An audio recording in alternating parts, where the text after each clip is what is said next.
Meu nome é Paula e esse é o meu trabalho de conclusão de monitoria referente aos períodos de 2021.1 e 2021.2. O trabalho a seguir refere-se à dissecção da região da perna direita, projeto esse realizado no Laboratório Multidisciplinar de Anatomia da Faculdade de Medicina de Campos, para a conclusão da monitoria durante os períodos de 2021.1 e 2021.2. O objetivo é demonstrar a evolução da dissecção a partir da utilização de materiais cirúrgicos, possibilitando um conhecimento mais aprofundado da anatomia da perna e, além disso, disponibilizar uma nova peça de estudo para o aprendizado dos alunos do componente curricular de anatomia da FMC. Os materiais utilizados incluem cadáver fixado em formol, pinça-dente de rato, pinça anatômica, porta-agulhas, tesoura cirúrgica de ponta romba, de ponta reta, cabos de bisturi números 3 e 4, lâminas de bisturi números 15 e 22, afastador, fios de sutura de nylon e luvas cirúrgicas. Antes de falar sobre a evolução da dissecção propriamente dita, é importante revisar um pouco da anatomia da perna. Começando pelos ossos, né? O esqueleto da perna ele é formado pela tíbia e pela fíbula, e existe uma membrana entre esses ossos chamada de membrana interóssea. A tíbia ela é medial, mais robusta e se articula proximalmente com o fêmur. Já a fíbula, na sua porção proximal, ela se articula apenas com a tíbia. Só que na região distal, ambos vão se articular com o osso do talos. Em relação à inervação cutânea, na região anteromedial da perna é de responsabilidade do nervo safeno, já na região anterolateral, no terço médio inferior, é de responsabilidade do nervo fibular superficial, enquanto no terço superior é de responsabilidade do cutâneo sural lateral. Na região posterior, o nervo cutâneo sural lateral, ele vai inervar também uma pequena porção, assim como o nervo cutâneo sural medial e mais inferiormente o nervo sural. Em relação à drenagem venosa superficial, é importante lembrar que existem várias veias superficiais na região da perna, só que elas vão drenar para duas veias mais calibrosas, que é a veia safena magna e a parva. Ambas vão ter origem nesse arco venoso aqui do pé, arco venoso dorsal do pé. Só que a veia safena magna, ela vai ter origem a partir da extremidade medial desse arco, a partir da região anterior ao malelo medial. E aí vai ter um trajeto ascendente na região medial da perna e da coxa. E chegando ali na região próxima ao ligamento inguinal, ela vai perfurar a fáscia lata e drenar para a veia femoral. Já a veia safena parva, ela vai ter origem da extremidade lateral desse arco venoso dorsal do pé e vai começar a partir da região posterior ao malelo lateral. Também vai ter um trajeto ascendente, só que na região posterior da perna. E chegando aqui na região da fossa poplítea, ela vai perfurar a fáscia e drenar para a veia poplítea. A veia safena magna vai ser acompanhada pelo nervo safeno e a veia safena parva pelo nervo sural. A drenagem linfática começa a partir dos vasos linfáticos superficiais. Esses vasos linfáticos superficiais, em sua grande maioria, vai ter um trajeto acompanhando a veia safena magna e vai ascender, assim como ela, chegando na região inguinal, drenando para os linfonodos inguinais superficiais, que está aqui na imagem representado, e mais especificamente no grupo dos linfonodos inferiores desses inguinais superficiais. Já uma pequena quantidade desses vasos linfáticos superficiais, ou seja, uma minoria, vai acompanhar a veia safena parva. Essa minoria, juntamente com os vasos linfáticos profundos, drena em direção aos linfonodos poplíteos, que são um grupo de linfonodos profundos da fossa poplítea. Né? Então, esses vasos linfáticos superficiais que acompanham a safena parva vão perfurar a fáscia junto com a veia e desembocar nesses linfonodos poplíteos. Vasos eferentes vão partir desses linfonodos poplíteos, acompanhando a veia poplítea e logo após a veia femoral e vão desembocar no grupo dos linfonodos inguinais profundos. E tanto os linfonodos inguinais superficiais quanto os profundos vão emitir vasos que drenam direta ou indiretamente para os linfonodos ilíacos externos. A faixa da perna, ela vai se fixar na região anterior e medial da tíbia, e aí vai cobrir toda essa circunferência da perna, né? E a porção profunda dessa faixa da perna vai emitir prolongamentos, e são eles os septos intermuscular anterior e posterior.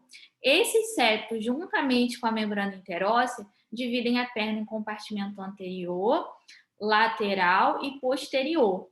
E o compartimento posterior, por sua vez, é subdividido pelo septo intermuscular transverso em compartimento superficial e profundo.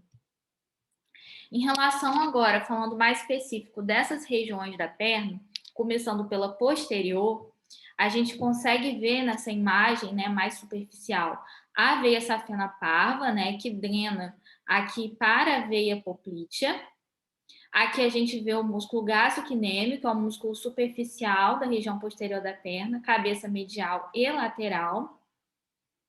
Aqui a gente vê o tendão calcâneo, que forma o tríceps sural. Aqui a gente vê também o nervo tibial e o fibular comum. O nervo tibial, ele emite o nervo cutâneo sural medial, o fibular comum, o nervo cutâneo sural lateral. Aqui tem o que eu falei, né? O nervo tibial e o fibular comum, né? Eles são, na verdade, divisões do nervo isquiático, que se divide em tibial e fibular comum antes de chegar na região da fossa poplítea. E o tibial emite o cutâneo sural medial e o fibular comum, o cutâneo sural lateral. Por sua vez, o cutâneo sural lateral vai emitir o ramo fibular comunicante, que se une ao nervo cutâneo sural medial para formar o nervo sural. Agora, num corte médio, também da região posterior da perna, onde o músculo gastrocnêmio está seccionado, a gente vê que logo atrás dele tem o músculo sóleo, e o gastrocnêmio, juntamente com o sóleo, forma o tríceps sural, que eu falei anteriormente, né, a partir da fusão dos tendões desses músculos, formando o tendão calcâneo. E além disso, a gente vê aqui o músculo plantar. O gastrocnêmio e o sóleo plantar são os músculos do grupo superficial da perna. E além disso, a gente vê que o músculo sóleo, ele se organiza numa espécie de arco, chamado de arco tendíneo do músculo sóleo, por onde vão passar os vasos poplíteos, né, artéria e veia poplítea, e o nervo tibial.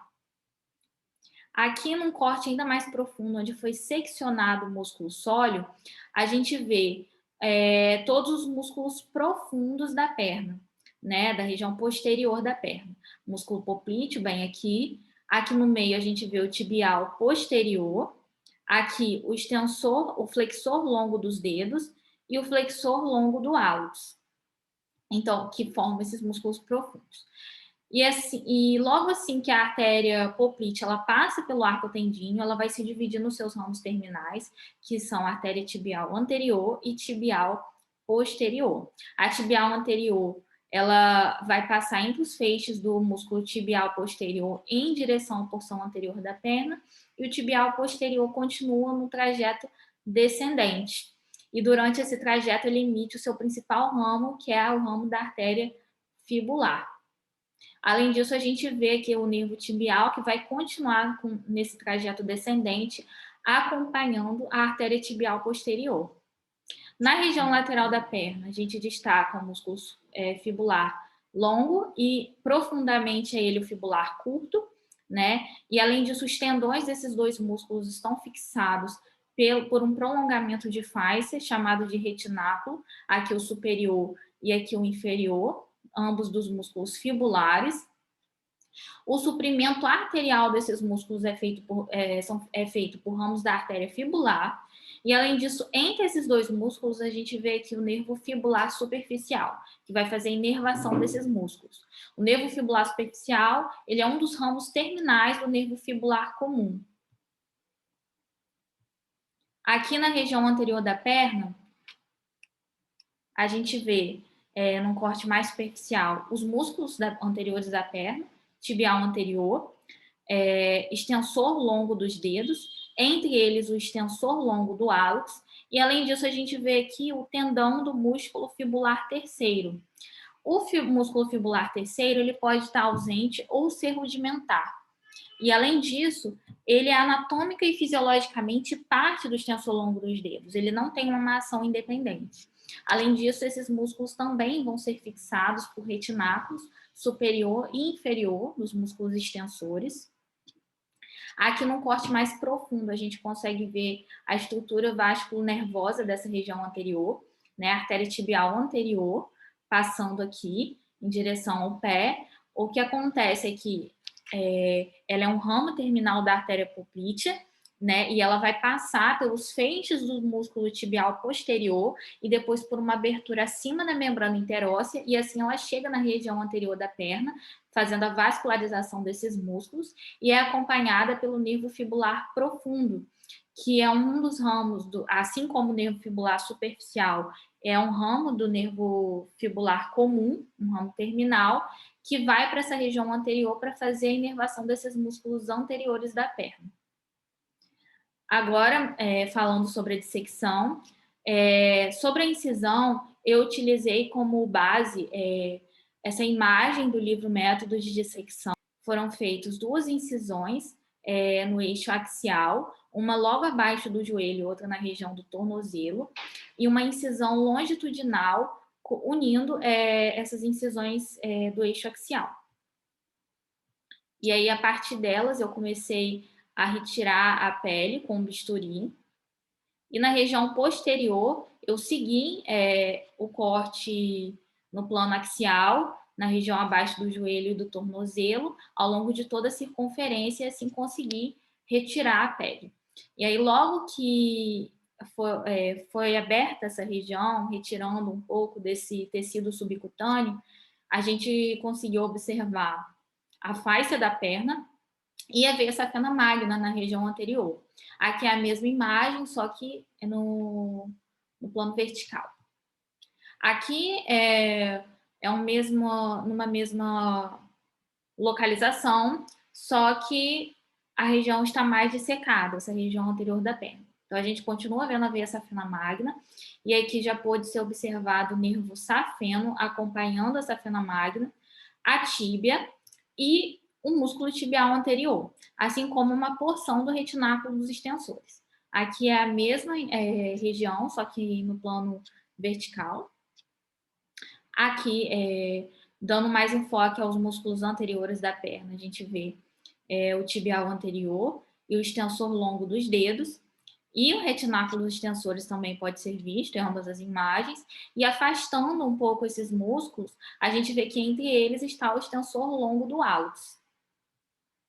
Aqui é a porção distal da região anterior da perna e o dorso do pé, que está parcialmente secado. Então, aqui em verde, a gente vê o tendão do músculo tibial anterior, em azul, do músculo extensor longo do hálux, ambos indo em trajeto medial sobre o dorso do pé. Aqui a gente vê o início do tendão do músculo extensor longo dos dedos, que na verdade, na região do dorso do pé, ele vai se ramificar em 4 tendões, e cada um desses tendões vai para cada um dos dedos laterais. E aqui em vermelho, o tendão do músculo fibular terceiro. Então, aqui a gente vê um afastamento maior dos músculos da região anterior da perna para observar as estruturas vasculo-nervosas. Então, aqui a gente ainda vê, né, o músculo tibial anterior, o extensor longo dos dedos e o extensor longo do hálux, que estão afastados para dar espaço para a gente observar a artéria tibial anterior e, acompanhando ela, o nervo fibular profundo. Aqui a mesma coisa, né? A artéria e o nervo foram pinçados, né? Aqui também vemos o músculo tibial anterior, extensor longo dos dedos, extensor longo do hálux, E foi afastado aqui também a artéria tibial anterior junto com o nervo fibular profundo para a gente observar a membrana interóssea que está profundamente nessas estruturas. Na região lateral da perna, a gente continua vendo o músculo tibial anterior extensor longo dos dedos, só que o enfoque aqui, né, é um músculo fibular longo e profundamente a ele a gente vê o fibular curto, que são os dois músculos da região lateral da perna. Aqui a gente vê aqui o músculo tibial anterior, o extensor longo dos dedos, e aqui, mais lateralmente, o fibular longo e o fibular curto. Só que nessa imagem a gente pode ver que entre eles está passando o nervo fibular superficial. Aqui, né, o nervo fibular superficial pinçado, passando entre o fibular longo e o fibular curto.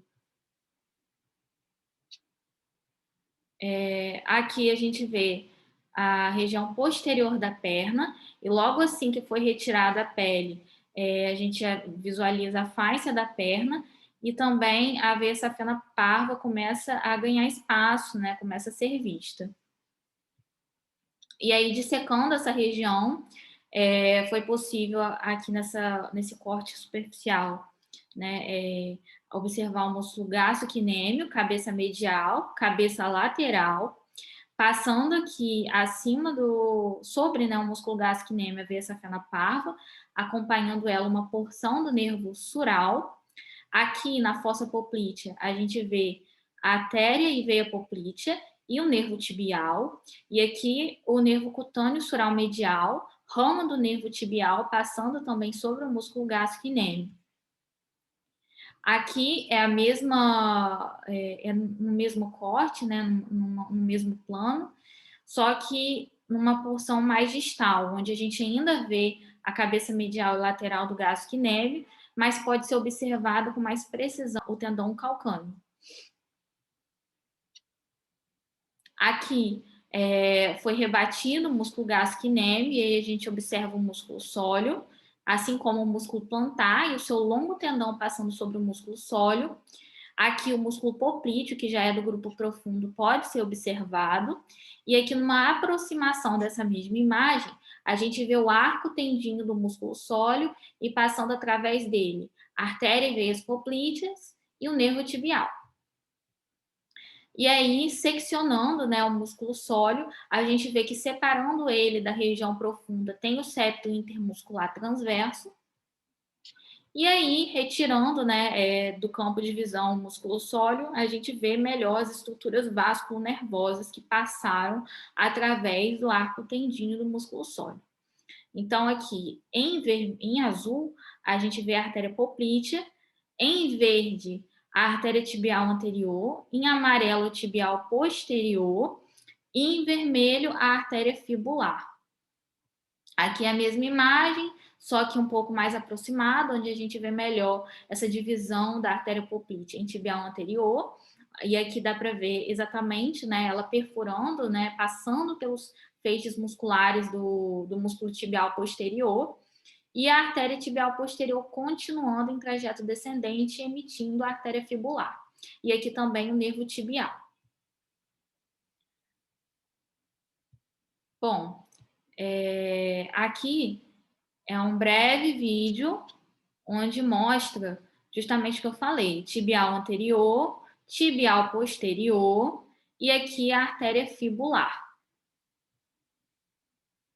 Aqui é a imagem, né, do que foi representado do vídeo, nessa divisão, artéria poplítea em tibial anterior e posterior e a tibial posterior em artéria fibular.